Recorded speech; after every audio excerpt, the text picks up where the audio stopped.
Hello, everybody. Thank you for being here today. We are a little bit late, 5 minutes past the hour, but we are here and I'm happy to welcome you to our poetry panel. And for today, we have two special guests. They are sisters and they write poetry. So I'm going to let them, each of them, introduce themselves. First, how are you doing, girls? And introduce yourself too. So I'll start with Cheryl. We're great. And thank you for having us. Welcome. So how are you doing today? And introduce yourself. Okay, my name is Cheryl Jackson. And I'm Laura Wallace. So how are you doing? Okay, I'm fine. We're the co-authors of the book, Different Sides of the Same Coin. Mm-hmm. And we're doing good today. How are you? I'm doing great. And how about you, Cheryl? I'm doing great too. So could you introduce yourself and tell us how did you end up writing a poetry? So Cheryl, will you go first and then Lois? Okay. I've always written. I'm the older sister by 15 months. And I've just always written. My sister, Loris, wrote a little bit later on as she started just experiencing certain things, but I'm going to let her tell you about that. But I knew that my sister was very talented, and I say it all the time. She really is my favorite writer. And she reminds me a lot of the African-American writers here, like Zora Neale Hurston or Maya Angelou. She writes like that. That's beautiful. So, that's a beautiful testimonial, Lois. Oh, we lost her. So keep going, Cheryl. While she's coming back, I'm going to add her back. Okay, so because she writes so beautifully, I just really encouraged her to partner with me for this book. At times, I felt like I almost had to beg and plead on bended knee for her to be involved because she's a little shy. And she's really, really shy about writing and her talent, which I don't understand because she really is phenomenal. And she had beautiful pieces, which, because we are sisters, she shared them with me from her journal. Mm-hmm. And they didn't seem like journal entries. They seemed a lot like poems. And she thought so as well. So I'm just very grateful and thankful to God that she kind of put down the shyness a little bit and she was willing to do this with me. And so I believed in her and I believe in our project. And I'm just very blessed that we were able to do this. Mm-hmm. That's amazing. And I'm not used to have sisters poet on this platform. Usually it's always like one person doing its own thing, its own poetry and not sharing it at all. Right. So how do you happen to collaborate with sister in that family-like job? Is there any let's say, funny story or something you would like to share, a special experience that happened while you were collaborating on this project, on this book?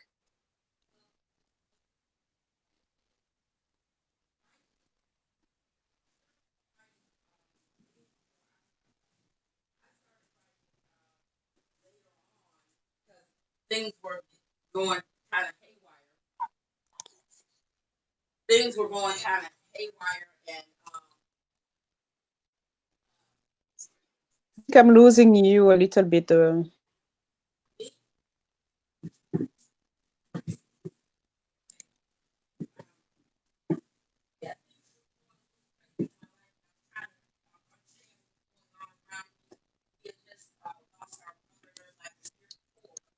not hearing you, Cheryl. Losing you. Okay, I'm not speaking. Loris is speaking, and I don't see her picture, so I don't know that you can pick her up. She's out. She had to reconnect because I can't see her either. She disconnected when she was talking to us. Since then, I can't see her. She had to click again on the link to join again. Okay, Lawrence, you need to rejoin because we can't see you or hear you. Okay. And if you could answer the funny story, so people watching right now don't feel like they are left down right now while you are waiting for your sister to get back. That's not a problem. So what's the funniest thing that happened to you while you're writing on this project? Because we need something funny with the COVID-19 and everything going on. We need something fun. Okay, I don't mind sharing this story with you because it is kind of funny. My sister is very much an emotional writer. So sometimes, as siblings do, we clash on just the process of how we go about writing. And my sister always tells me that I have to feel a click. I have to feel a click. And I didn't understand what she really meant at that time when she would say that to me. And I'd be like, we have to have this many pages and you need to be doing this and you need to be doing that. So I was almost like the taskmaster, and I would be telling her, Loris, I really need you to focus. I need you to focus. And she would always respond to me, I can't do anything because I don't have the click. I don't have the click. And I would just be like really aggravated because I thought initially, I thought when she was saying that to me, I said, this is crazy. This makes no sense to me. What in the world is a click? I'm like, I'll let her finish the rest of it, but it was kind of funny. Well, Cheryl is the type of writer where she can just sit down at a table and say, okay, I'm going to write a poem. I'm not that kind of writer. I have to feel what I'm writing. And you can't just tell me, oh, Laura's go in there and write a poem. I have to feel it. Because the poem is part of my experience. It's part of what I'm feeling, or how, because that's how I started writing in the first place, as journal entries. So it was what I was going through emotionally, and for me to try and understand myself. That's why I started writing. So when you can't tell me to just go in there and start writing, whereas my sister, she can just sit at the table and start writing, and she thinks that I'm supposed to be able to do that. Just sit at the table. She's like, well, if you just start writing, something will come out. Well, it will come out, but it will be trash.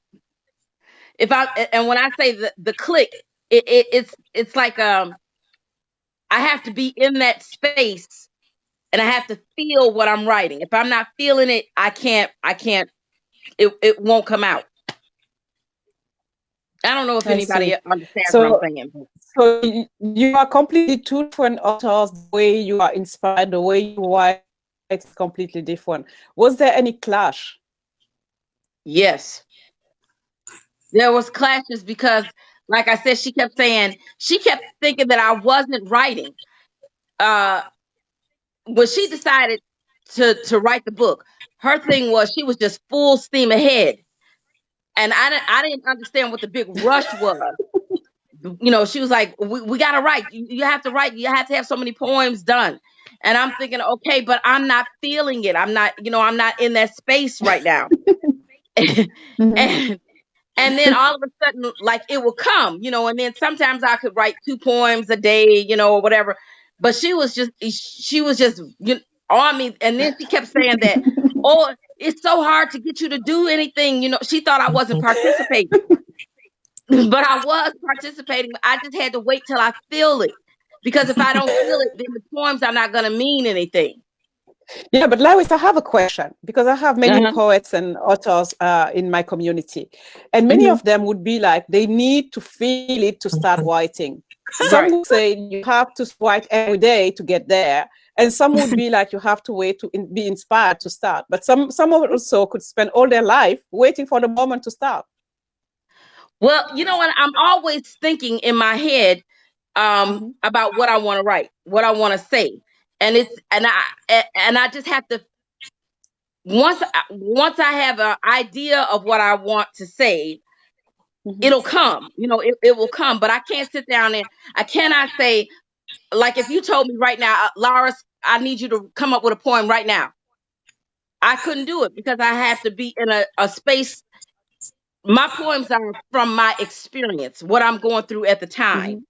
And you could tell the difference in Cheryl's writing and my writing, because my writing was about me trying to figure out myself and what was going on Mm-hmm. around me in my environment. And Cheryl's poems were about what she was going through at the time. But Cheryl started her poems when she was like in her 20s. So a lot of her poems are, what she was going through as far as relationships were concerned. My Mm-hmm. poems are more like where I was trying to understand myself. Do you And when understand? did You you get it? start to write your books, your poetries? When did we stop? No, you, because you talk about Cheryl. Now I'm asking you, when did you start? Because you said she started on her 20s. Oh, I started like when I was around. I think I started around 1997, and I was maybe in my late twenties, because that's when my brother passed away, and I Okay. was very close to my brother, and it was like one day I was thinking about my brother, and I just started writing. And when I went back to read what I was writing in my journal, I said, "Well, wow, this sounds like a poem." And so I kept doing it. I kept writing in the journal every day, but they kept having like a rhythm to them. And I was like, "Wow, I like that." Mm-hmm. So I kept doing it. That's awesome. Cheryl, what do you think about what Laurie said about how she's writing? What's your opinion about it? And also, if somebody's watching and who's not into having the declic or the click before they could write something, what would Mhm. be, each of you, what would be your recommendation for that poet who's kind of feeling like I need the click to start, or I could just sit down and write like Cheryl? Well, these are artistic differences, and we are different in that way. Loris has always been a Mm-hmm. very kind of happy-go-lucky person. She's very talented, and most people that are talented like Oh, we lost her Loris. again. Loris, we lost you again. Most people Mm-hmm. who are very talented like Loris, they seem to not, it's not that they don't take it seriously. It's just that they are emotional writers and they need to be in that place of emotion in order to be able to produce something. Mm-hmm. Because I am more technical in that I write something every day, I don't necessarily have to be inspired or from an emotion to write. So if I Mm-hmm. sit down and make up my mind to write, a good practice for any writer, especially anyone listening to us today, is to just always take some time to write. Whatever it is, record however you're feeling. If you're feeling sad, if you're having a bad day, whatever it is, Mm-hmm. if you journal it, you can always chronicle how you feel. And then later on, you can develop that something into something. That's what I've found to be a good practice as writing. If you write Mm-hmm. something every day and you just put it up, you can turn something into something amazing just because you started writing. But my sister is very emotional, and that's why I personally feel her writing is so good, because everything has to inspire her in order to write. So when you read her poems, they're coming from an emotional place, and that's why you're just so invested in them, because they make you feel things. It's not that mine don't make you feel something. It's just that you feel the loss of when we lost our brother, and you read Mm-hmm. her poems about him, you're right there in that space when we were so unhappy. Or, when she wrote beautiful poems, love poems for me and one of our friends when we got married. Those poems are beautifully written, and they're joyful, and they are happy, and they're celebrations of love and relationships. And those are powerful poems. The poems that she wrote for my nephew, her son, being a mother. Those poems are just beautiful. They're so heartfelt, and all her emotion are in those pieces.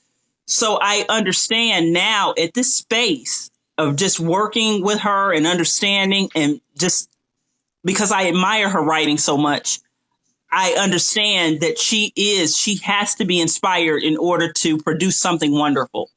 But because I am not the emotional writer like that, I think like I said, I keep saying it, I think she's a better writer.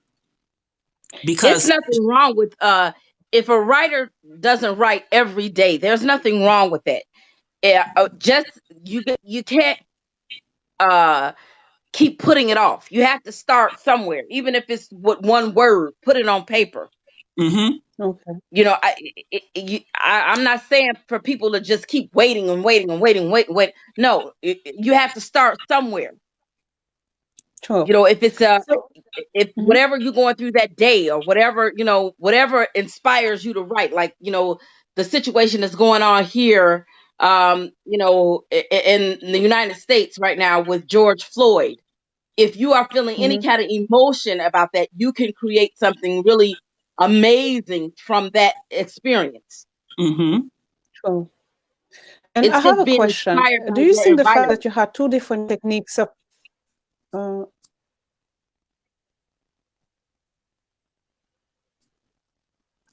I didn't hear the question. Since you have two different techniques, do you think the fact that you collaborated was a plus into the book? And I love the title of your book, by the way. You never showed it. I don't know if you have a copy with you, if you could show it to the audience. Oh, sure. I have a copy right here. Yeah, because I love the title. I won't say it. I'm going to let you introduce the title and also tell us what's the story behind it. Okay. The title is Different Sides of the Same Coin. Can you see it? Yes. Okay. Me and my sister are very close. And so we spend a lot of time talking on the phone. And we were talking one day. Okay. And we are very close. And so we're so close that we finish each other's sentences, and we think the same, and we feel the same way. And we are extensions of each other. And we were just talking in a phone conversation. And it was so weird because in that conversation, we kept doing that. We kept, like, you know, she would say something and I would finish it, or I would say something and she would finish it. And we started laughing and we said, boy, we are different sides of the same coin. And we didn't have a name. We didn't have a name for the book. And then my sister goes, that's it. That's what we're going to name it. And that's where it came from. That's a beautiful name. So my question was, you are two different writers and two different techniques. Do you think it was a plus in the collaboration you had in this book? Absolutely. Absolutely. Okay. And how? Like, if somebody right now would like to collaborate with another author, what would be your advice? Like, because you are sisters, so even if you had some kind of clash and happy moment, it was a sisterhood. So that's something that's good. But when it comes to two different authors with two different styles, what would be your advice to keep going? Okay. Patience. Patience is a good one. But what you have to do is you kind of have to get together and you have to really say, okay, this is my vision. And then the person that you're collabing with has to say, okay, this is my vision. And then you guys have to make concessions together and figure out what's the best way forward to get the story out. So somebody is going to be compromising a lot, because I am and that's one thing that I love about my sister. She is very stubborn and strong like I am. But for this project, she really let me have complete reign on a lot of issues, that, you know, as it related to this book. And she did not give me any pushback at all on any issue. And I don't know why that was, because she's very strong and she has her own vision of how she wants stuff. But she really compromised with me and pretty much just let me format it and take the lead on it. So someone is going to have to acquiesce, and someone is going to have to be, the one that kind of takes the reins. And that's the whole thing. Where I'm strong, my sister can be weak. When I'm weak, my sister can be strong. So because we care about each other and love each other, we know, how far to go with something. Right. And so if you have any writer, if you're writing with a writer and you guys get along and there's respect and there is, admiration for the person's work, anything can be worked out. Thank you so much. That's a great recommendation. So now, could we talk about when you started to write your poetry, your journal first, before you end up having this project? What was the beginning? If you could tell us the story and how you lost your brother, and if you could read also the poetry about that. Okay.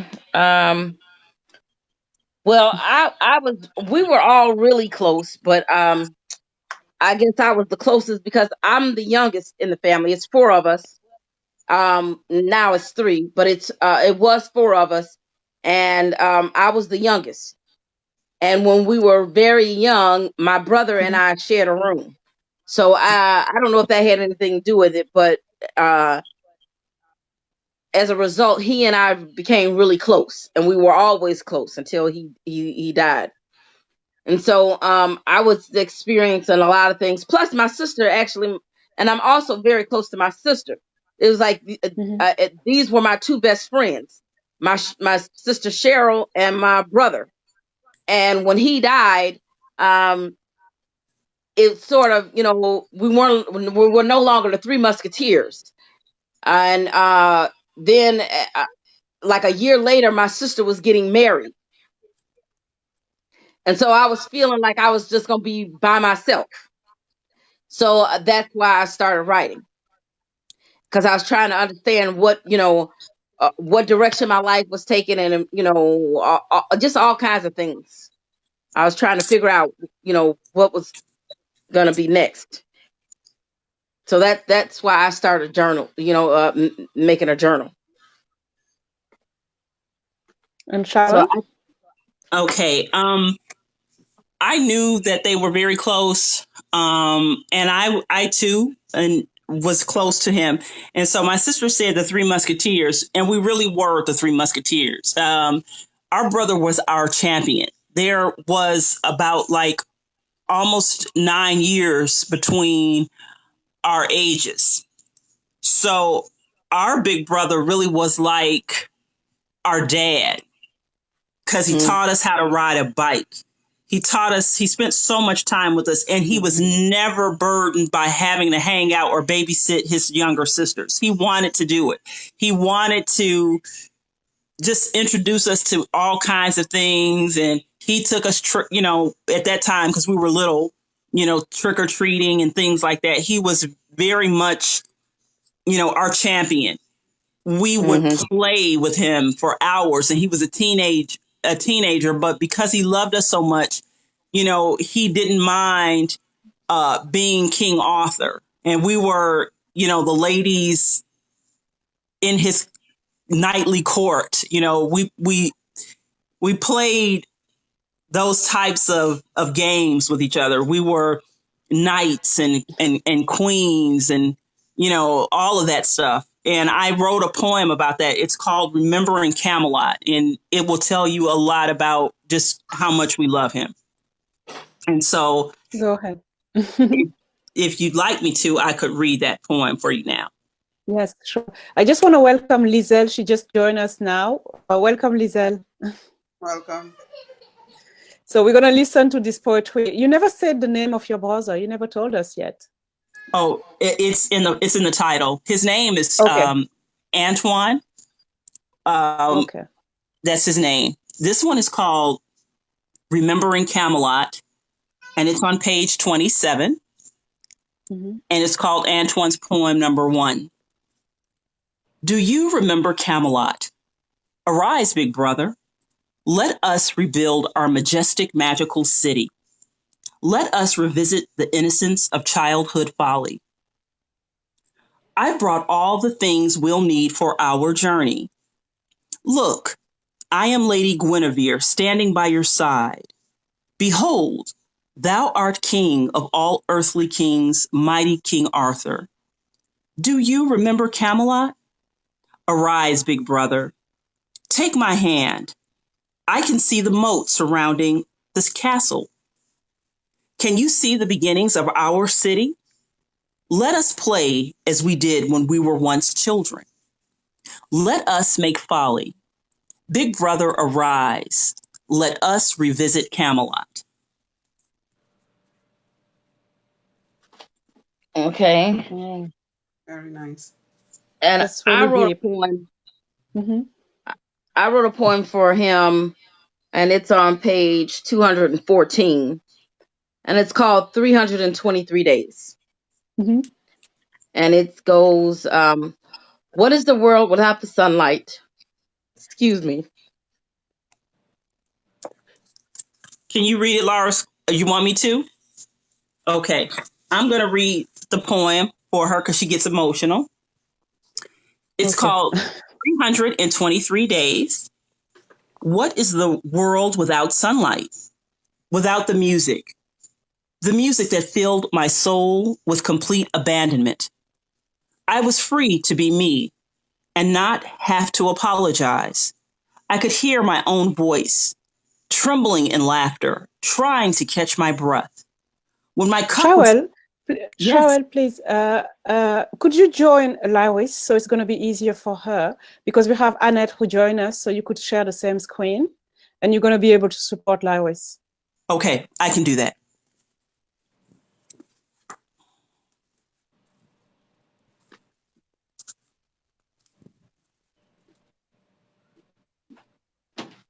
So we're having Annette joining us right now. And Lewis, you could keep your camera for both of you, for Shawel and Lewis too. Okay. So she's not going to be too much emotional. So I'm going to introduce you to Annette. She's an author. And I think it's going to be great to listen to you two. And let's go back to the poetry you're reading. Okay. I lost my place. But anyway, Sorry. I'm sorry. I'm going to have to start over. I did lose my place. It's called 300. Okay. It's called 323 Days. Mm-hmm. And it's on page 214. And this is from my sister's portion of the book. What is the world without sunlight, without the music that filled my soul with complete abandonment? I was free to be me and not have to apologize. I could hear my own voice trembling in laughter, trying to catch my breath. When my cup was empty, your smile filled it with hope. You were my hope, my reasoning, my voice of okay. You laughed, and the whole world seemed conquerable. I stare into today, and there is no sunlight. The raindrops are bigger, falling faster. The air is harder to breathe. It is filled with thick clouds of loneliness, and I am choking. An hour is a day, and a day is an eternity. The laughter is gone. Yesterday is my place of serenity, my joy. I looked at the clock. It is 10 o'clock p.m. 323 days since you left. 323 days without the sun. Without my friend. Without my brother. 323 days.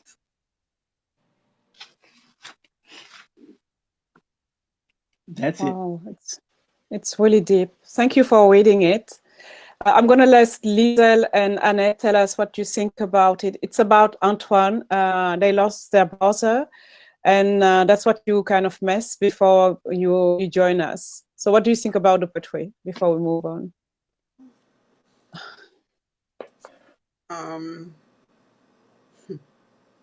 Words cannot express. It's very touching and emotional. Very It's really deep rooted inside. You could actually feel the sadness. You could actually feel the pain from the words and what is being expressed in the poem.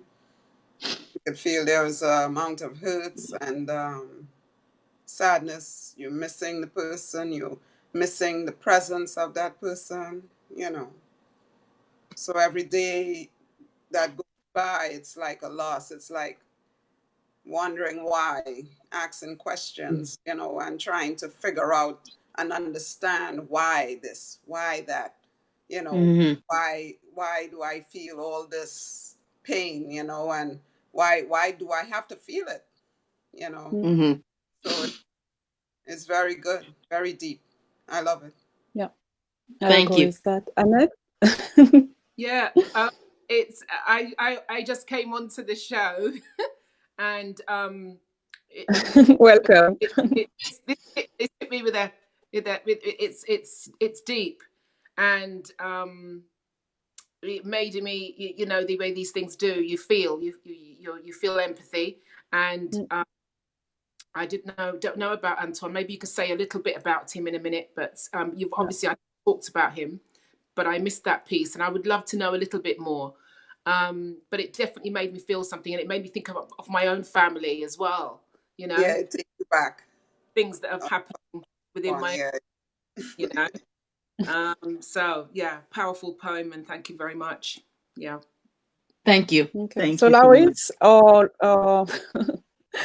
or Cheryl, do you want to tell us a little bit about Antoine? Sure. Like I said, he was almost 10 years older than us. So he really was a older brother, but he was more like a dad to us because we were a lot younger than he was. And most older brothers, because they're teenagers, they don't want their little kid sisters tagging along, and they want to hang out with their friends. And he had a lot of friends. He was a very handsome young kid, very handsome man. Popular, very He was popular. very popular. He had lots of pretty girls, and lots of guys were his friends. So as opposed to like, oh no, I have to have my kid sisters tagging along, he totally would tell them, I'm bringing my younger sisters, and you guys, that's just how it is. They're gonna come along. And he just always made every day a joy for us. I don't care how ridiculous, you know, this is a guy that would play with our dolls. He would, he would just really, he just loved his younger sister so much. And so, there was nothing that we couldn't talk him into doing because he was just our champion. He just was our everything. Even after we got older, though, and we were out of college and we all had our own apartments. We didn't live that far from one another. So every day I would bribe him over to my house with some food because Antoine loved to eat. He loved to eat, even though he wasn't a big guy. But I could always I say, Antoine, if you come over, I get you some jerk chicken.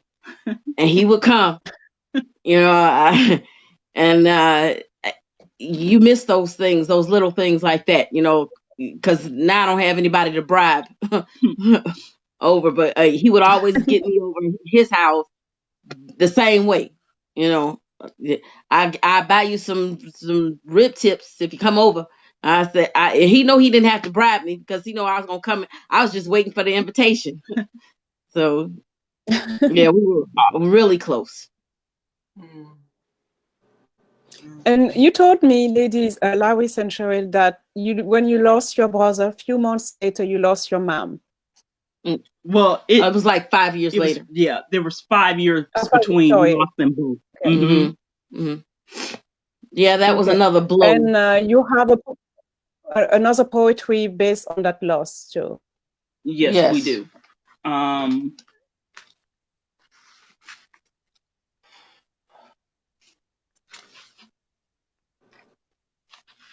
Okay. I'll read my poem first because I came to it first. Okay. This one is on page 212 of my portion of the book, and it's called The Spoken Word of Life. She is the spoken word of life, the very definition of the word. Her eyes are the reflections of the past. Her words are the rivers of wisdom and understanding.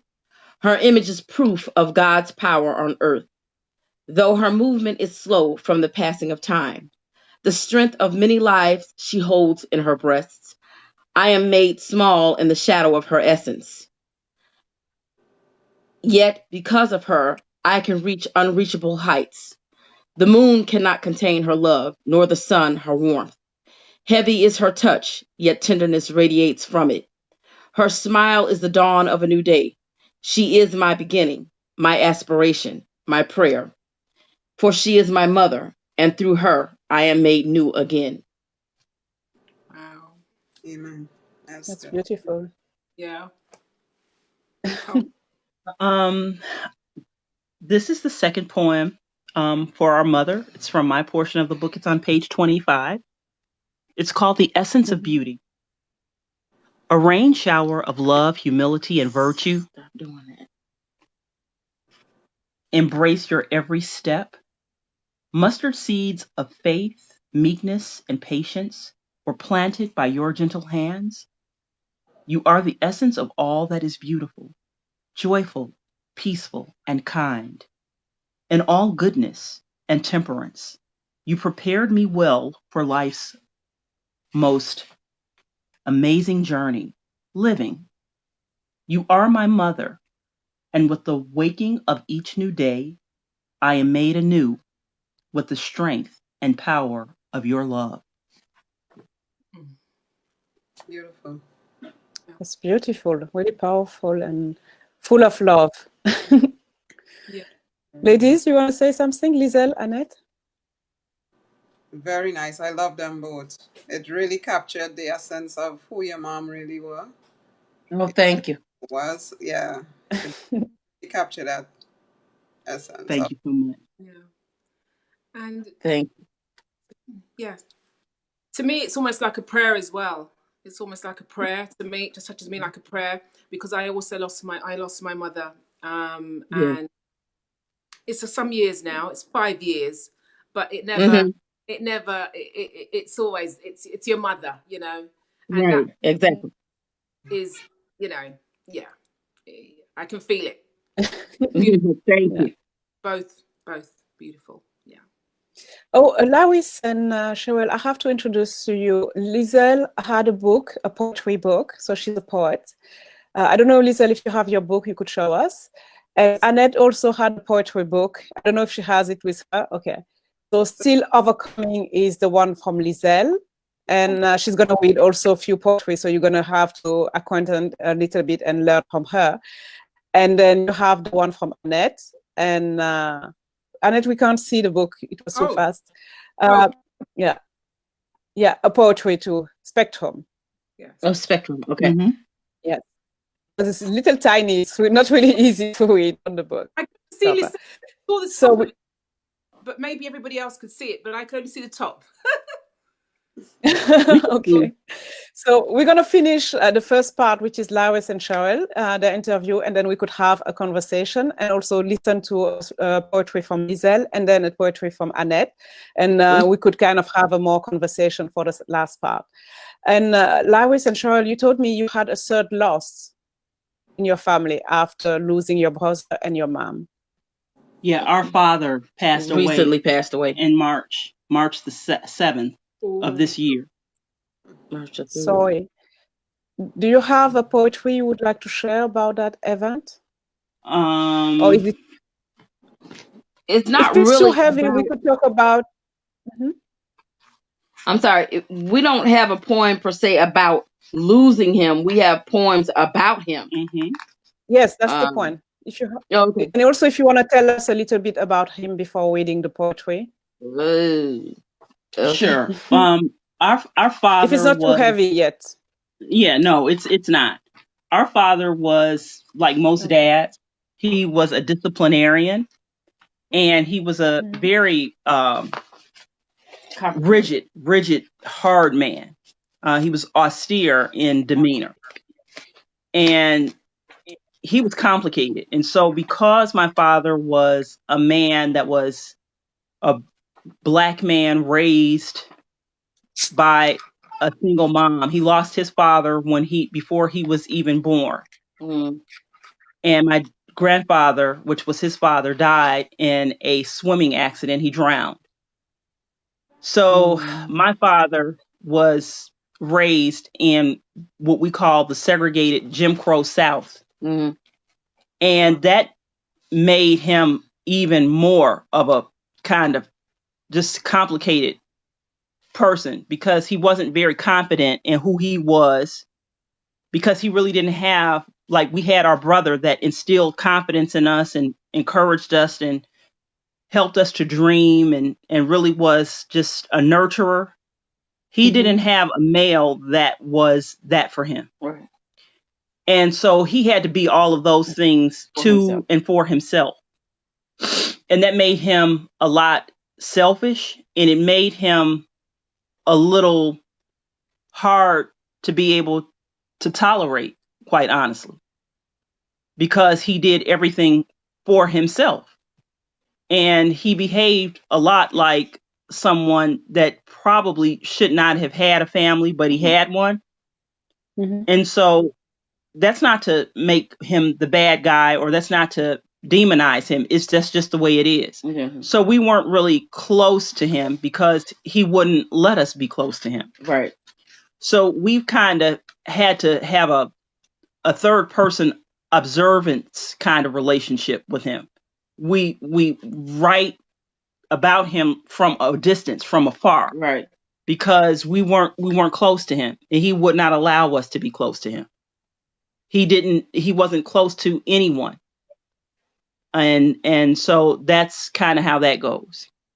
Yeah, actually, what's kind of funny, we've learned more about him since he's passed away, than we knew about him, and we grew up with him our whole life. But just to hear like the neighbors and everything, talk about him, about how nice he was and the things that he liked to do, we're like, well, wow, he wasn't that for us. Right. So it's kind of strange. So especially you'll hear it in my poem, because I was the youngest. I was the youngest, like I said, and it was for some reason he and I clashed because I was the youngest. It's like he didn't like the fact that I was the youngest kid. We just didn't get along for that. That's not really it entirely. They are so much alike in temperament and disposition. I don't think so. And they have a lot of the same ways. What irritates them, doesn't irritate most people. So my dad was very impatient, and my sister is extremely impatient. Oh God! And that drives me nuts. So they do have a lot of characteristics that are the same. Isn't it like the title of your book? I'm sorry, what you say? Isn't it like the title of your book? Exactly. Different sides of the same thing. Exactly. Yeah. The ladies never saw the book, by the way, if you could show it. It's Lizel and Annette never saw it. It was before they joined us. Okay. So the title of the book is Different Sides of the Same Coin. Move your hand, sure. That's the book. Very nice. Thank you. So I guess Cheryl will start with her poem, because she was closer to my father than I was. Okay. This one is on page 10. It's called Refined Jewels. Life Lessons from Dad. We spend so much of our lives running away from, fighting with, and against who and what we are. Afraid of just being. Frightened of what is true. Truth and acceptance are life's greatest gifts, usually only garnered through the furnace of our affliction. These refined jewels of life can only be fully appreciated with age. Within the finite passage of time, acceptance is learned. In all of life's combat, we find ourselves. Once all the hurtful words are exchanged and all our unhealed pain acknowledged, we stand firmly, rooted in our truth, choosing whether to be broken or not. That poem sort of gives you an idea of the relationship we had with him. And this is the poem that I wrote for him because my sister told me I had to write a poem. She told me I had to write a poem for the book for him because I had a poem for everybody except him. So she was like, you have to write a poem for him. So I was like, oh God. So this is one of the times when I was telling her I'm not feeling it. I need to feel the click. Okay. So so when I felt the click, this is the poem that I came up with. It's called The Embodiment of Cool. When I was younger, I wanted to be around you, even though you pushed me away. I thought you were Superman, able to leap tall buildings in a single bound. I thought you could solve every problem, fix any and everything. I thought you were brilliant, charismatic, and suave. For me, you were the embodiment of cool. But as I grew older, the rose-colored glasses became spectacles of clarity, and frightful realities became painful memories. The best of you was never enough, and the worst of you was way too much. I wanted to blame you, and for a time I did. But I realized you are a collection of those who raised you, a result of times and experiences that have come to define you. And it is because of you that I am. And that's it. Wow. Wow. It's not deep in emotion like for your mom. Thank It's very nice. Both of them. you. Thank you. Very nice.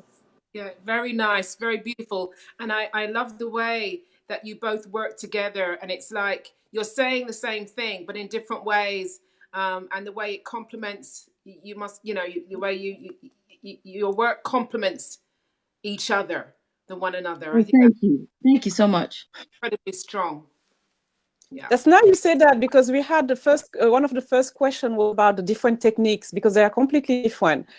Lois needs a click to start writing, while Cheryl doesn't need it. And we had a conversation about that. And I asked earlier about what's the recommendation they would have, because many people would have a nice, beautiful project. They won't finish it because it's a clash. At some point, it's kind of like, you are pushing me too much. And like Cheryl said, she's a taskmaster and she was pushing and pushing and pushing.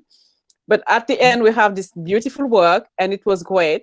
But the thing is, when you are sisters, it's easier to be hard on each other and it's sisterhood. So it's kind of like, whatever happened, we have to do it. But when it's two persons, like two different authors with different vision, it's really hard to work together. And that's why I said the title is exactly what they look like. And it's like exactly, the title is perfectly well done. And it's based on their journal and their stories. So the next one would be a pleasure for Annette. We're going to talk about George Floyd. Okay. Because Annette was at the manifestation and I saw the pictures and she was holding a sign.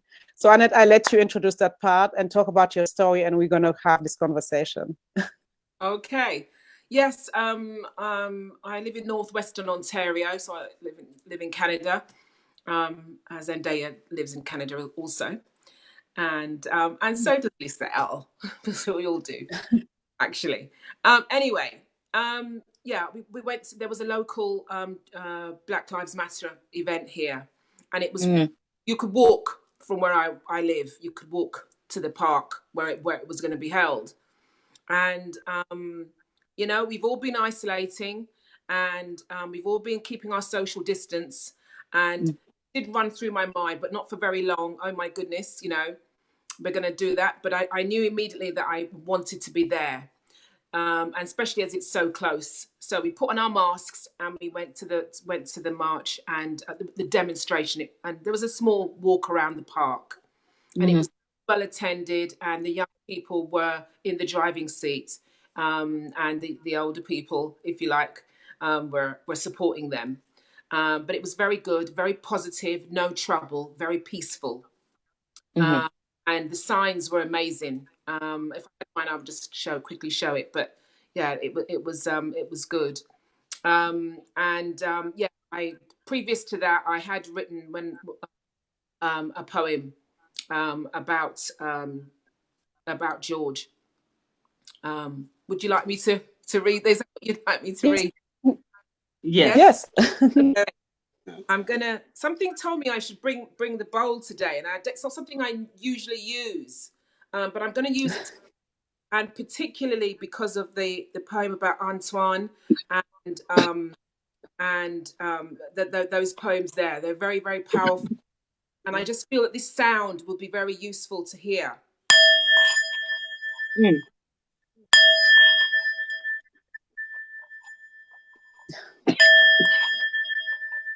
I'm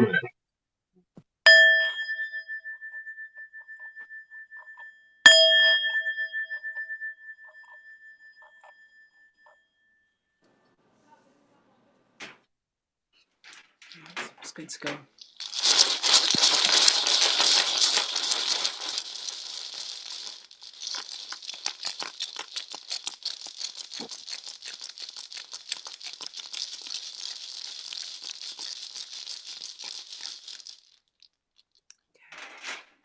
Okay.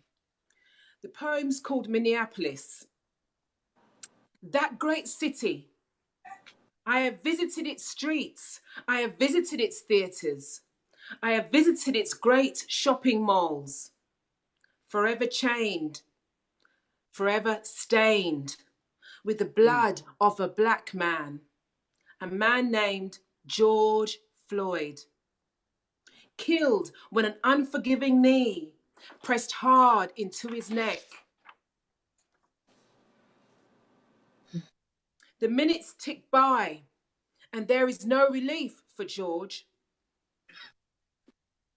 No let-up of the pressure on his neck until he loses consciousness, until he loses the ability to breathe, until he dies.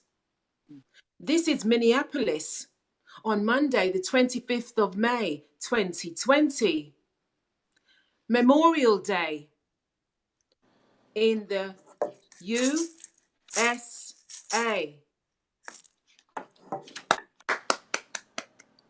Wow. Wow. There you are. Wow. It's really deep. It's beautiful and really deep and say it all. I had forgot it was Memorial Day. That's a very powerful writing. Yeah. It was beautifully written too.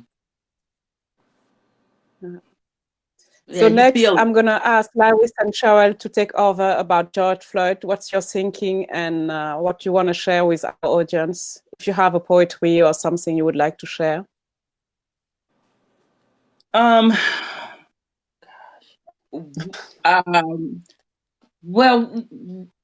our book was published in what 2019 before it happened. But we still have a lot of Black voice, if you will, about the Black experience of racism. Yes, so you could share one of those. Okay. Still related to what happened. Well, it is, but it's just, it makes me sad. It makes me sad as a Black woman in 2020, for us to still be fighting these same fights I can see your face. Yeah, now I can see you. Mm-hmm. Yeah, to still be fighting the same fights that my parents struggled and they survived and they provided education and gave us a good life, and we're still living in some aspects. My dad, he was very embattled with going to work, providing for his family, to be told that Black people can't do this, Black people can't do that, to be denied promotions and a better way of living because he was a Black man. So to have George Floyd. I can't see the face. Okay. So to have George Floyd publicly executed on a holiday of mourning for service men and women in this country who gave so much for the freedom of everyone, that just was an extra hurt that just there are no words. I can't even put in words what I'm saying right now because I am so full, and because we're dealing with all of this loss in our lives right now. Just to pile this on, this feels like an extension of the loss that we've just had to endure.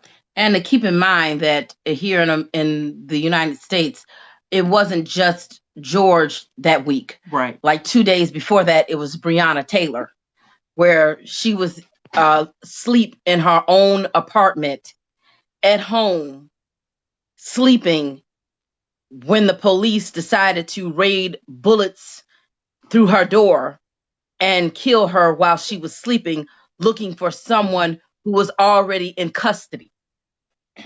So we were coming off of the heels of that. And then a week before that, it was Ahmaud Arbery, another black man. So these three things hit us in the face back to back. And the two that we did not witness, but we actually witnessed George Floyd. So, Yes. that was a bit much. And, being here and as a single mom raising my own son who happens to be in the Air Force, I took that pretty hard. But we do have some poems about you cannot be a participant in the world and not have some kind of point of view on what's going on. Because keep in mind, this has been going on for us here in America for quite a long time. So we do have a poem. I have a poem that's entitled Civil Rights Lost. And it's on page 247 in the book. And it goes, so much going on in the world today. So much to see, so much to say. Right up the street and outside my front door, love don't live in the hood anymore. A boom, a bang, a very loud pow leaves many mothers asking why and how. Why is this happening? How can we stop it? While the politicians just try and drop it. Who you gonna vote for this coming fall? While many of us ask the question, should we even vote at all? The faces keep changing, the names rearranging. Everybody's promising, everybody's lying. While our young black brothers keep on dying. We've marched, we've sang, we thought we overcame. We sat down, we stood up. We're tired of drinking from this full cup. We've pounded our fists and demanded justice. But the only people going through this is just us. Like Marvin said, it makes you want to holler. Raise your fist and scream, Black power. We've done all that before, and we're still pounding on the door. From the dreaming of dreams to the urgency of now, our civil rights remain lost somehow. Wow, that's really deep and says all. Even if it was 2019, still relevant today to what happened. Yeah. Especially the 7 days you had before George Floyd. Yes. That's what I'm saying. You had just being a participant or living in life. I think you guys can now see why my sister is my favorite writer. That was just some of what she has to say. And I'm so proud of her. I'm gonna read, and I really hate reading some of my stuff, but you kind of don't know what to read here. So well, you are looking for the poetry. Lisa, what do you think about what we just heard? I find it's very true to what they wrote. The book came out in 2019, and still you have to be repeating yourself over again with the same mark, the same hollering, the same protesting, the same, you're doing it again and again and again. So, the poem is basically what is happening right now, Although I'm from Trinidad, really, but I came to the States 6 years ago. So I'm seeing everything. I'm experiencing everything that American is feeling, every Black American is feeling. I'm feeling it too. Yes, yes, Whether Yes. Caribbean, wherever you feel it as a Black person, and I feel yes, it. you do. But even what is going on now, I feel it. Even what Yes, was written there, what is written there, you feel it because it's the same thing, So, but this time it's a bigger thing because this has yes, impacted the world. This has yes, yes. impacted the world. My paws are raising as I say it. So let we see if change will come. Let me see if something is going to come out of this. Let's see. Right. Um, Yeah. Yeah. Joelle, are you Okay. ready? Yes, I am. This is Okay. called this is called 272 Years of Unsung Independence. And this is on page 154. There's something else going on. Us Black folks have known it for way too long. You see, our unsung pursuit of happiness is under mortal threat. Living while Black will get the police called on you quicker than any named committed crime ever could. Let me make the case. We can't grab coffee at Starbucks no more while Black. Nope. Taking walks in your neighborhood while Black will result in police sirens and shakedowns. That's just plain old simple fact. Barbecuing in the park with your family while Black, we absolutely don't dare do that. Let me play it back for you, just to be certain you're really feeling me. Sorry about that. Driving, walking, sleeping, shopping, and sitting while Black will result in unwarranted contact with trigger happy police. Yet, I'm expected not to react. They expect me not to react. When white police interact with Black folks, that very well might be your last interaction in life. You dig? Y'all really feeling me? White folks know this too. Still, regardless of where we live, Black reality. Was this the intent of the founding fathers 272 years ago? Let's talk about inalienable rights of happiness, life, and liberty again. Who declared rights and independence for Black folks? Because where I'm standing, in the Black skin I'm in, white folks have placed my happiness under mortal threat. Living while Black has become white folks' a necessary casualty, and that's as real can get. Wow. Wow. Yeah. I think those words said it all. It Yeah. was beautifully said. Very nice. Thank you. Thank you. Very expression. Very Oh, expression. I need a minute. Yeah. Yeah. Sorry about that. Just now a call is coming in and I had to stop it. Okay, so that's okay. So what, Lisel, could you tell us a little bit about your story, how you came to America and from Trinidad, just a small tidbit, so Lawis and Cheryl would know a little bit about your story. And if you have a poetry that match it, you could share it also with us, giving us the deep feeling about what happened. Okay. Well, my name is Lisel Powder. I'm from Trinidad. I came to the States in 2014. Came with my husband, my two children. Um, because of verbal and mental abuse, I had to leave. I took my turn and left and been homeless, um, moving around, bouncing around, place to place to just find somewhere to sleep. Me and my daughters. Every time I got paid, I would pay for hotel. pay for a motel, me and my 2 children, till we get this apartment in 2017. So I've been here ever since, and due to all of that, my youngest, she got pregnant. So I had to be a single mother with a 19-year-old that is pregnant, had to deal with so much.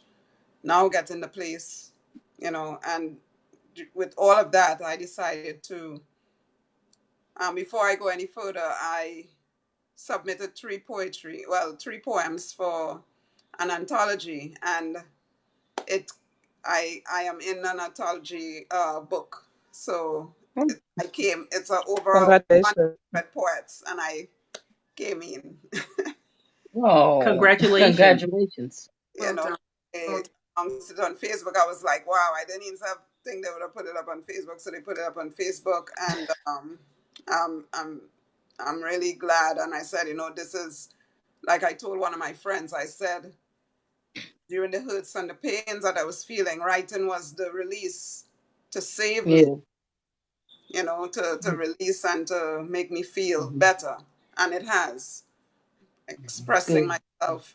And that's why I came up with a book called Still Overcoming. It's like you're still overcoming. You're not fully there yet. You still overcome. Mm-hmm. You still Mm-hmm. Yeah. push forward to Mm-hmm. overcome. And Mm-hmm. Yeah. I can share a little poetry from it. Um, Yes, please. okay, I did one before called the one that I did with. Do you want the sound effect from Annette? Yes, why not? I love that. Sound effect, please. We'll just That introduce man. I because love the the we'll just the, the introduce. I drum think. or something that she. What do you want? What would you like? Would you like the drum or would you like the bowl? What would you like? The drum? Them. They are beautiful. I love it. I Okay. love them. I Well, said I had something like that. I'm going just to introduce you. Yeah, love that.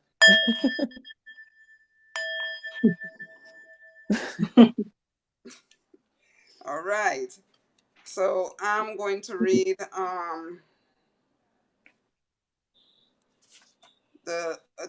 I read Silent Words, but I'll read it again. It's basically about depression. Mm-hmm. So this is how it goes. Silent Words. She takes her time to reason within. Her sorrows never end. The linger stare, her eyes cast down, like pity for words to send. A slow walk pace to try is hard. The journey seems so long. Step by step, her feet move on, like notes of a song. The, Mhm. the tears that hides inside her soul, a cry for help not heard. The doors are closed and silence still, not a pin drop, not even a word. Depression strikes, the word is out. Get help, any help, please. She still will not respond at all to save her soul at ease. The crippling Wow. side effects of a dangerous sorrows sinking inside within. I reached out today, it could be me, my friend. I feel your pain. That's it. Oh, I loved it. I loved it. It reminded me of my own writing. It was great. Thank you. Um, you're welcome. Yeah, it reminds me of a lot of my sister's writing as well. She has a poem that all of her poems, a lot of her poems are like that because my sister was writing in a place of sadness and depression. And when you lose someone that you love, like my brother and our mother, you're sad. And so when you read that particular piece, it reminded me of my sister's writings because she has one that is called Moments. And I love that poem because sometimes life won't let you dance. It just won't allow you to dance. Yeah. Sometimes we do have our happier moments where we can, but that piece that you just read, it was very powerful. It was very powerful. Yeah. Yeah. you can feel the yearning for peace, the yearning for peace. It's so much when you go into depression, you know you need help, but you don't know how to help yourself. You don't know how to Yes. move, how to push Right. forward. Just sinking in That's yourself right. all the time. That's right. And many That's right. times I've been like that, especially with what I was experiencing, moving from here to there with my daughters, up and down. Yes. Anything could have happened to us, but I kept praying. I kept looking up to the sky and say, God, you got to help me. You got to make a way. You got to, Yeah. Yeah. Yeah. It it's all came through. crying. Yeah. Yeah. It all of that came through that poem. Yeah.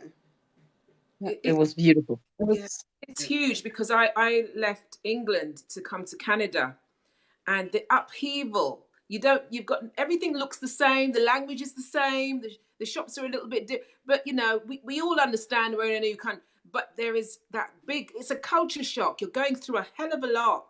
So you left your homeland and then you came to a new country, and it's a lot to process. Mm-hmm. Yeah, it is. The poem. And it takes a lot of strength to do that. Yeah. A lot of strength. Yeah. Oh, I like that. I liked it. So ladies, could we have, now that we talk about Floyd, we talk about losses, could we talk about a poetry?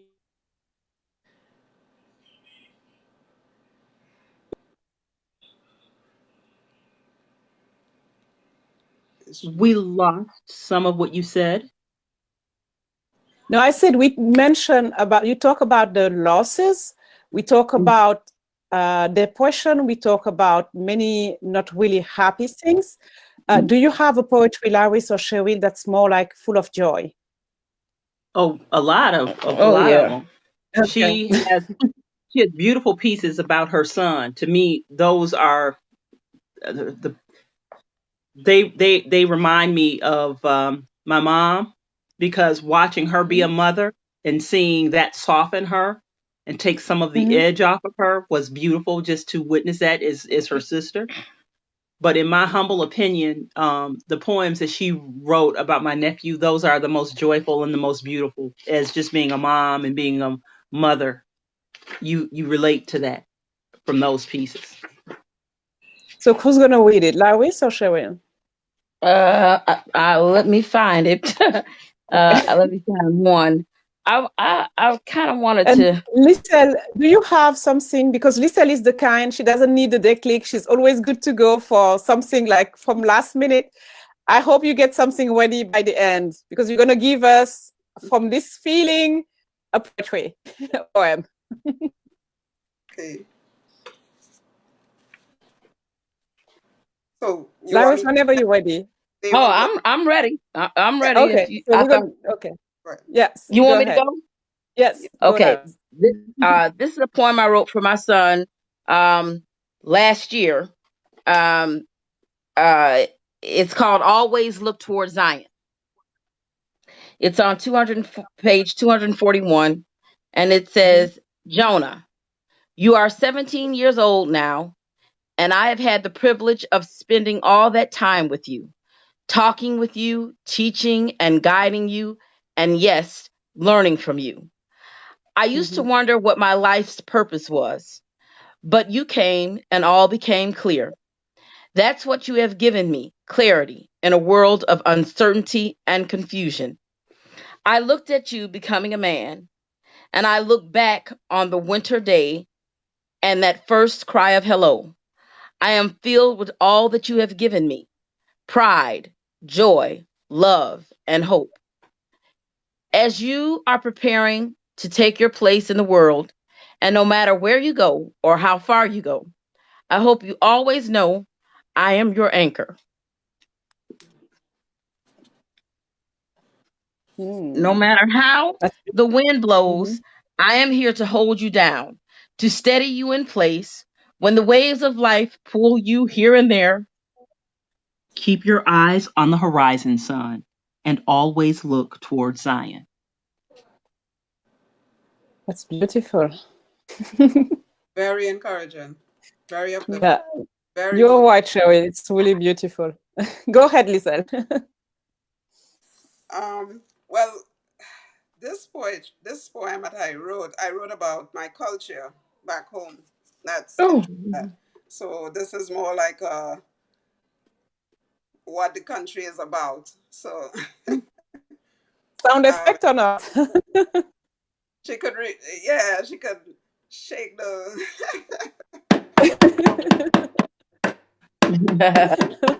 I love that.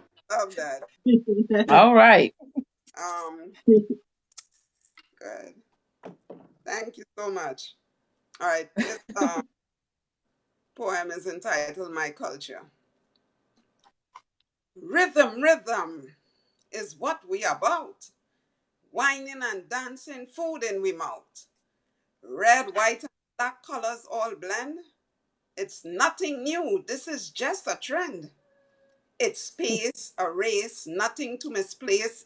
Everything local, nothing a disgrace. Clothes, style, fashion galore.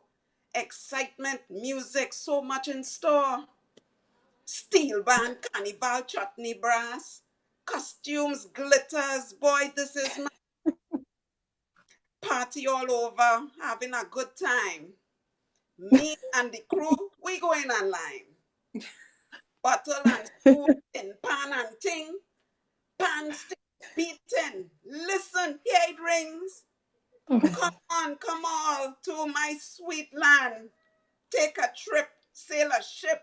Here, take my hand. That's it. Oh, I loved it. Wow. Oh, I thought that was perfect. No, I want Perfect. to go there. It made me want to go there. Yeah. It was beautiful. It was beautiful. Thank you. I loved it. That is like carnival time when there is carnival, you know. The Yeah. atmosphere is like that. The music, the food, everything is it's really local. So Oh, you I get felt it. it's I liked it because it every, was happy. every race I felt it. I together. felt that. Yeah, I it's liked it. It was fun. so happy. It was a happy poem. I Yes. loved Yeah. it. And And Now it's we need all Annette. fun. you said steel pan and party everywhere. Yes, and that is one of our local instruments, steel band. You know, and they play the steel pan too. It's a silver instrument like a pan, and you have two sticks and Right. play on it, so it makes nice music. Yeah. Yeah. Yeah, I heard it. It was everything. Annette. Annette. Oh wow. I'm just going to. I'm just going to do. I'm just going to do this one. I have. This was a day that my family came over and we went, and it was great because they came all the way from England to Canada, and it was wonderful to see them. And we spent a day at the lake because the lake is a very big part of the Canadian landscape, and it's a very because we have Lake Superior, the biggest lake, you know, and the five Great Lakes. And where we were, we were near a lake. Anyway, this is what happened on the day. It's not very long, but this is what happened on the day. Lake Day. Today is a day for joy. Water splashing, the air is humming, and the camera clicking, trying to capture the heart of the day. A granddaughter floating in her pink blow-up boat. This is the first time. A grandson with a fist full of sand, testing the water. A beautiful teenage granddaughter, swimming in bright red lipstick. Hindu gold Shiva medallion around her neck.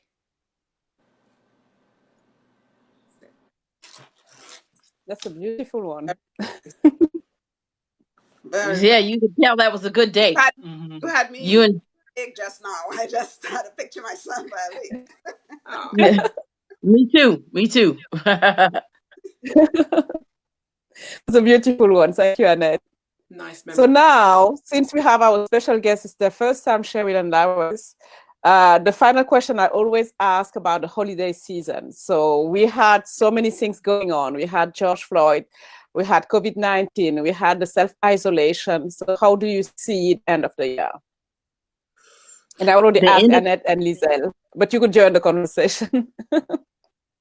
How do we see the end of the year? Probably not too much different than the beginning of the year. When we do holiday season, it's done in our church, and everyone is together, and it's a big celebration. But this year we had to do it in our home, and try and make it a celebration, to the Lord. So that was what was different. That was the biggest difference, that all of us in the church couldn't be together. For me, I think you have to have something to look forward. Yeah, For now we me, see for me, you have to have something to look forward to. So we're in like the worst part right now. So I just look forward to being out of this part and just being able to be with my family and being able to be happy. Yeah, that's important. So do you think there is any hope, Lois? Oh yes, there's always hope. There's always hope. Yes. But I think, with people not following the rules, and then you have people in high positions here in the U.S. Who it's more important for the dollar than for people's health. Mm-hmm. So they're opening up the country, sooner than they should. Mm-hmm. So it's up to the people who know who know Jesus really, or who know God, to sit there and pray about the situation, because you have to be more concerned about the people than you concerned about your pocketbooks. Mm-hmm. And unfortunately, the person that's leading us is more concerned about his pocketbook than concerned about the citizens. Mm-hmm. So right now, as we speak, we're having more of a trend of the coronavirus here in the United States because they're opening up the stuff too soon. Mm-hmm. But there's always hope. As long as you know God, there's always hope. I totally agree with my sister, but as long as you have love and as long as you have God, there is hope. And so that gives me hope, that because I know that it can't just be like this forever. Like you said earlier, it's more like the worst part right now and the better is coming. Yes, it is. Yeah. Okay, Annette and Lisa. You can go ahead, Anna. Yeah, I just agree. I think they said it correctly, and we're all just hoping. We're all hoping that we can go. I say go back to the old days, because there was a lot with the old days, but we can move forward, and particularly with what's happening around the world with George as well, George Floyd. That there. I think we have a lot to look forward to. I think we are all hoping in the Black community as well, but in other communities, we're all hoping that we will get over this, and that maybe the world will open up a little bit brighter for us as well. But we're all very hopeful because many of us haven't seen certain family members for a long time. Yes. My family were again, we were going to maybe see my son, or we're going to see different people, and that couldn't happen because of the airplanes weren't flying. They've been grounded. Borders are closed. This kind of thing. So we're all hoping for better times. Where we can get back together, we can have those celebrations, we can be with people again, and not fear, not be looking over your shoulder, wondering, what's happening, am I going to catch something or whatever. Right. And so many of our community as well work on the front lines of this. We work in the hospitals, they work on the buses, we work all over, but we are on essential workers. So many of our community. So we need a break, you know. We just got to keep that this is going to be over with. Yes. I would say I agree with every one of you, you know. Just the fact of family, because my family, I'm the only one here. I have family in Trinidad. I have family here, but it's like more like, you know, distant, you know, but my true family, like my brothers and stuff, Yes. they're back home. Mm-hmm. But it's like, you know, separated. And I long to see my brothers. I long to see them. Hope that I can visit home. I miss home. Yes. Yes. Being a single parent and you have your children, it's a lot because we have to be on top of everything, whether with the bills, with the everything else. So you know, it's sometimes you need that breakthrough, that break to connect with people. So I'm hoping I can connect with although I hear from them, we speak on the phone, it's not the same when you're close to them. Right. You know, Right. my mom at the age I was 15, so a mother's love I missed out on. Yes. I have to be a mother to my daughters, you know, and I wish my mother was around too. But Right. I'm being hopeful. I'm being You hopeful. have to be strong for your girls. Yes. Hopeful. Just being hopeful and positive and praying and believing God will work it out. God will open doors and ways for us to, you know, be safe and keep Yeah. here. So, Lawis and Sherry, where to find your book? Oh, it's on Amazon. It's available now on Amazon. Okay. So you're gonna add the link below after the show, and where Absolutely. to find you. Like, let's say somebody is really in touch with your reading and would like to be in touch with you. Where to find you, ladies? I will add a bunch of links. I'll add all of our social media handles, and I will add the book link as well. Yeah. Okay. And you said Lawis is shy. So who's the one between you two to contact? The easiest one. Me. That would be me. So don't contact Lawis, contact Sherry. And if you are stubborn, you want to talk to Lawis, what's going to happen? Oh, you can get to me. I'm not that difficult to reach. If you want to reach me, I'll put my social media contact on there as well. Okay, thank you. Thank and if you. somebody's shy and not willing to start the first word, what would be your advice? And we're going to round table, make a tour. Lois first, what would be your advice? Being shy and not being able to share your feelings, even on a journal, what would be the most motivating word you would give to this audience if somebody is willing to write something?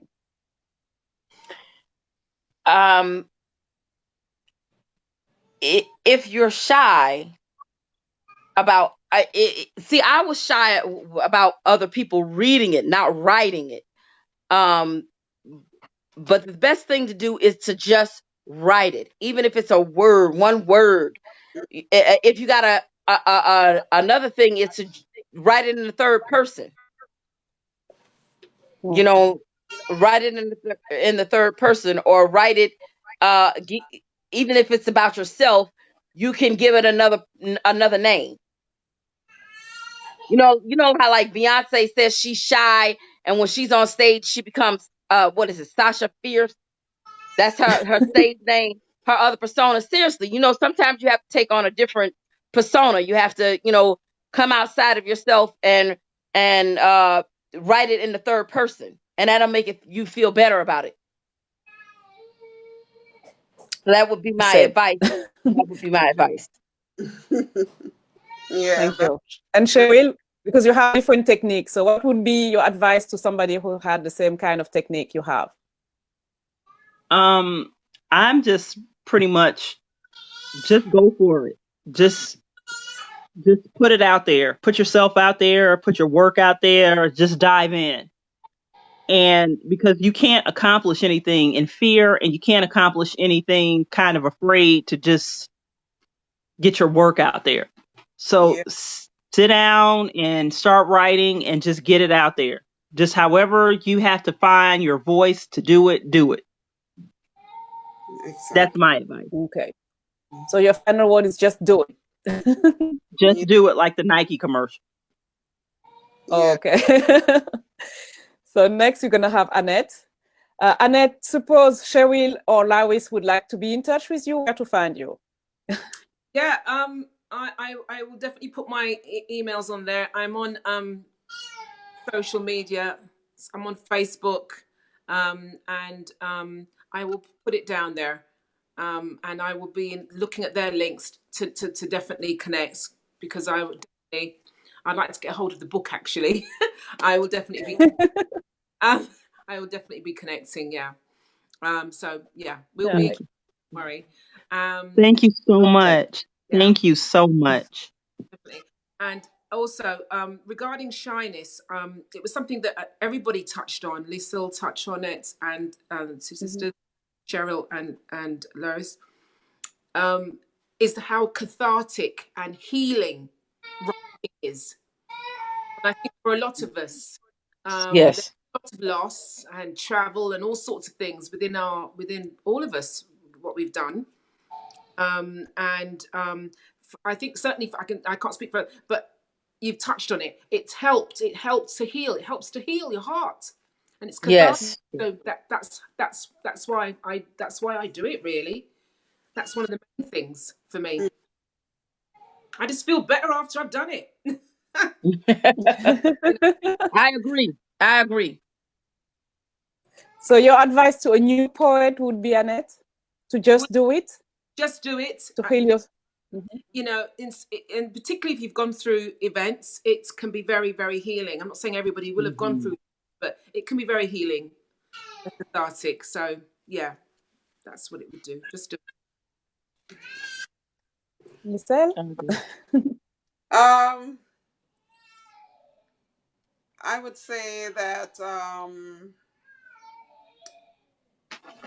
well, basically being a new poet, like every one of you, you said just do it, just write, because I wasn't into the poetry thing. I started it back home, and I just realized that I had a thing for words and putting it together, and I just started with that, started with it and starting, writing it. And eventually I entered little competitions. And when I saw that I won a little small thing like Mother's Day and Father's Day, I would make up something quick and enter. And that was it, and that pushed me along to, write.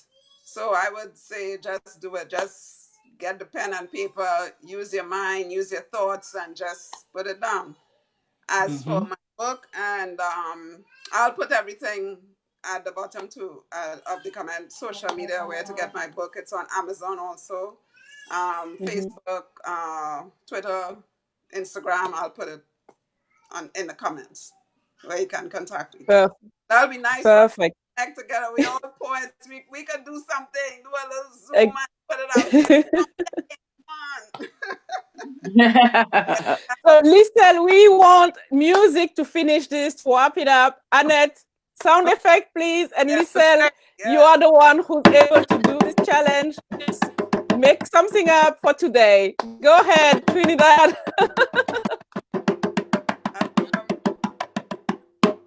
Tell us when you're ready.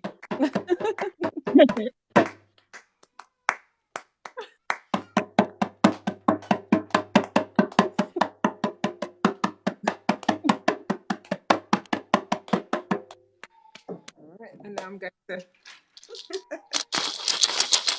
Okay, listen, waiting for you. I clap. I'm using my hands. So we want a poetry, something that sum up everything we did today. A short one. one can that, let me see. Voices blend. So good to communicate again. Voices blend. We come together as one and as friends. Voices blend. Let's do this together again. Voices blend. Get the word out. We are friends. Yay. Oh, woo! That was great. Excellent. Great. Right. Thank I you, love ladies. it. It was great. Thank you so much. Yeah. Nice Thank meeting you. you. Thank you, It was nice everybody. meeting you Thank both. you. Thank you so Yes. much. Yes. Thank you for Thank this you so much. opportunity. Thank you. Thank you. Yes. I So I'm going to enjoyed say your thank work. you to everyone and give you the chance to give the final word, each of you, before we wrap it up. Thank you so much for watching. We didn't have so much question, but we had a lot of likes and a heart and laugh emoji. Thank you for everyone for watching. And if you are in the team replay and you have any kind of question, just feel free to comment. We all going to come back and often check what's going on the team replay. We're going to share the link. And if you like what you watch, just share it and help us spread the word and share this work. It was awesome meeting you all, ladies. And thank you for trusting me and joining me on my show. So I'm going to let Lawis go first, and then Cheryl, and then Annette, and then Lisa to wrap it up. So, Lawis, your final word. Well, just know that spoken word is important. It's part of our history. It's what brings us together, and it is cultural, and it reaches boundaries. It goes beyond boundaries. It's love, and it's inspirational. My final words would be, I so agreed with the earlier comments about it being healing and Yes. providing healing. We were able to get through some of our darkest moments because of it, because of the writing. Other people have read the words and they have said that it provided healing for them. And there's so much power in the words. And once you release the words into the universe, you release healing into the universe. And so that's what I hope for everybody. I want you ladies to keep writing and to keep giving joy and bringing joy and being healed and to heal others. That's what I want. Okay, I think I'm next. Yes. It's always, first of all, thank you, Ndeye. It's you invited me on your show, and this is, I think, the third time, maybe third, fourth time. Yes. It's always unexpected, and it's always fun, and it makes my day. I look forward to it. So thank you. And it's also very because I live in my community. The Black community here is very small, so it's nice to feel some energy. And I felt that here within this group. So I thank you for that. To feel some of the energy from the other poets here, that special creative energy, and also Ndeye herself is a writer. So we're all, it's like a circle, which is great. And yeah, my book is, I will say, because I didn't say earlier, my book is available on Amazon, and all the links will be below. But just thank you for having me on the show. It's always fun. Thank you. You're welcome. Yes. Final words, final thoughts. Well, you're a great bunch of people. It's beautiful. I love it. We had to connect again. Really nice. I love it. I was kind of like in the beginning, coming on the Dia show, I was a bit nervous and stuff, but now I have such calm and I know how to, I'm not so nervous. And, final thoughts. We just have to keep striving. We just have to keep encouraging one another as women, as Black women, because it's not a matter of fighting down each other, not a matter of who is better than who. We have to uplift each other because we go through so much pain, we go through so much sadness, so much sorrow, so much hurts, whether if it's relationship, whether if it's marriages, whether if it's our personal family life. And we just have to stick together and encourage each other with words of hope words of prayers, words of upliftment to keep us going, because we need that in this time. We need that Yes. in this time, you know. So Yeah. I just say we just being hopeful and just keep on writing, just keep on putting your dreams, your plans, everything in paper, and you know, let the world know who we are. You That's know, right. stand out. Let's have a voice. Let's, you know, shout it out. You know. So that's my final Yeah. piece. Thanks, Ndeye. Thanks, Ndeye. Thank you, Lisel. Thank you. And we need the sound effect for bye-bye. Yeah, love sound effect. Bye, everyone. Bye. Bye-bye. Bye. Take care. Thank you so much. All right.